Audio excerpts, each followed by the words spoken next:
Congressman Brad Sherman of California has spent years as a champion of civil liberties.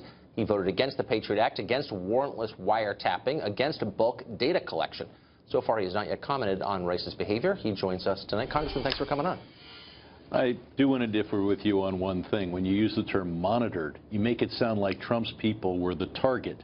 You know, if Kislyak, the Russian ambassador, orders a pizza, they're going to listen to the pepperoni guy. Right. That doesn't mean they're monitoring Papa John's. Well, they were actually monitoring Trump's associates. Whether they were the intended target of it or not is an open question. But as you know, the law allows the U.S. government to monitor American citizens when they are speaking with people from foreign countries. Again, intent is all that is up for debate, not the fact of the monitoring. But my question the word monitoring is a little unclear. The person being monitored is the Russian ambassador or the Russian officials. Obviously, if they're talking to an American, they're going to capture the voice of the American. So that person is not being monitored. So if that person wasn't being monitored, then why would Susan Rice be interested in the identity of that person? Well, you want to understand what Kislyak has to say. The person who's not being monitored.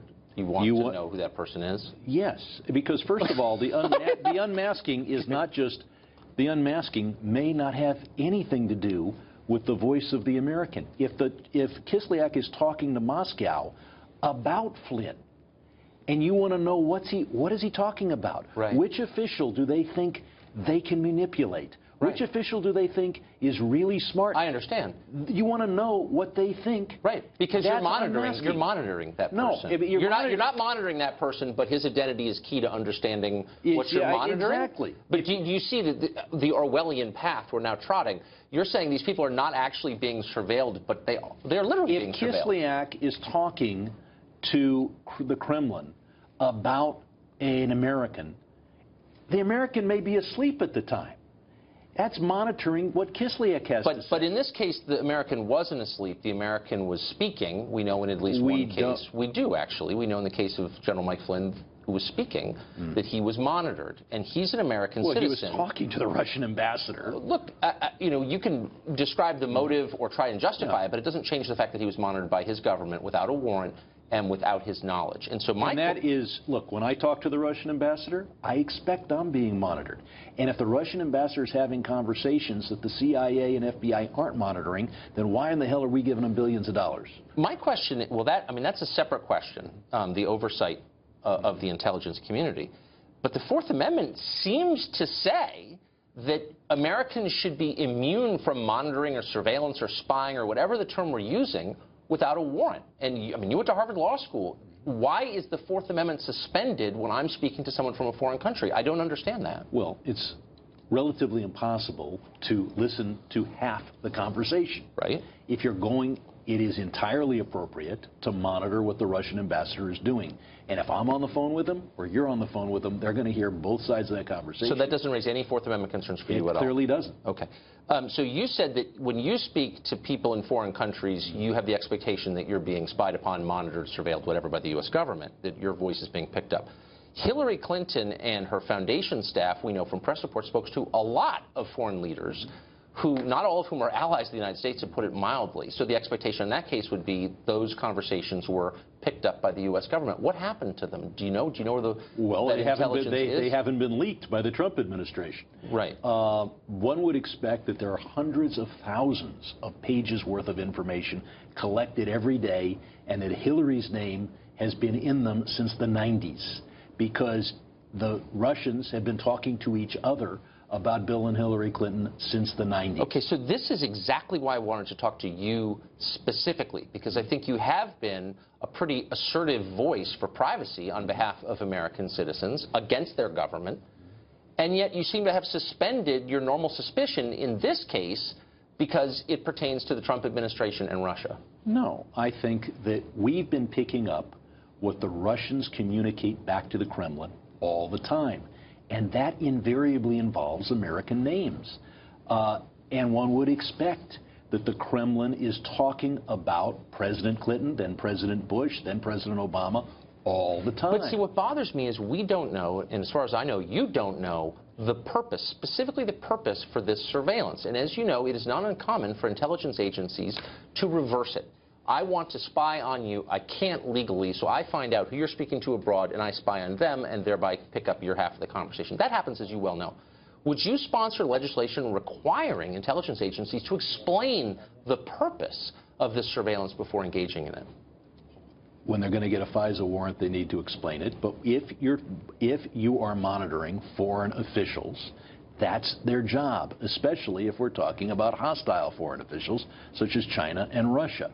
But shouldn't they explain it? I mean, so here you have... Yeah, I mean, one-sentence explanation. Russia's hostile to the United States, and we're keeping track. How about in this sense? So our government is basically ground to a halt. Our relations with a key country in the world, Russia, are on edge as the result of an investigation we know literally nothing about. We don't know its conclusions. We don't really know with any specificity its purpose. And yet all of us are proceeding as if this is normal. Why is that normal? We need an independent investigation of whether Russia colluded with Trump to hack Hillary. Okay. Now, I think the first part of that has already been proven, that Russia did it. I know you disagree. You don't think it's what proven. Exactly? Did the hacking of the DNC and Podesta emails.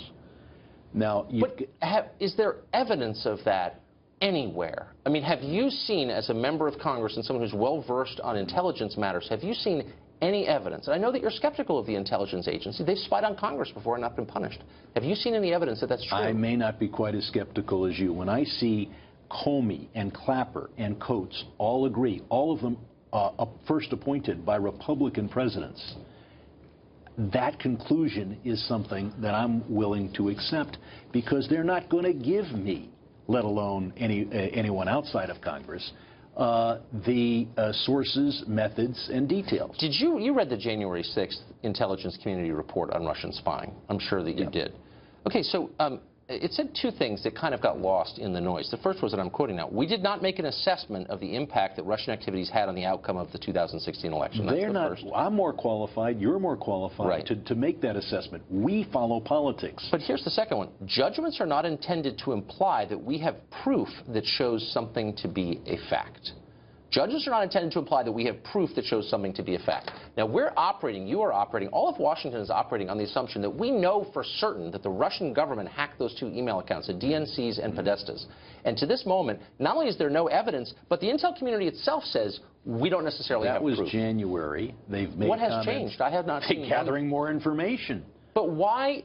Look, people's lives are being changed. Their reputation's impugned. You saw a Democratic member of the Intel Committee today, Joaquin Castro, say he expects people to go to jail. People were being threatened with imprisonment, and there's still no evidence available for public view or even your view. Why? Well, the only person who's being impugned is Putin, and he's got many things to be impugned for.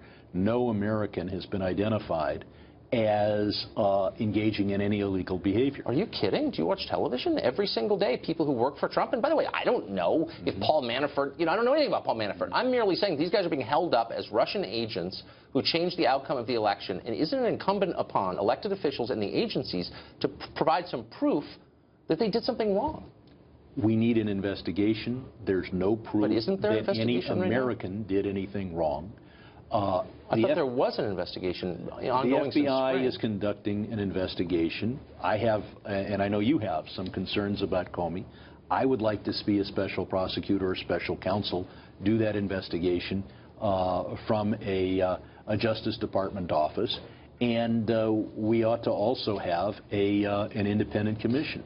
This is important for us to know. We do know this. Emails were hacked, and they were significant. They were much more significant than the files stolen from the Democratic National Headquarters back in Watergate. Those we know didn't affect the election in any significant way. McGovern lost in a landslide. We're out of time. I mean, I'd love to hear someone argue point blank that voters shouldn't have known that information. I was glad to know it before I voted. You can beat any candidate if you can publish everything on their email. And I'm sure that if Bernie voters knew what Hillary really thought of Bernie's hairstyle, we would have lost even more votes. That kind of personal chit-chat should not be published. Congressman Sherman, thanks for joining us tonight. Good to be with you.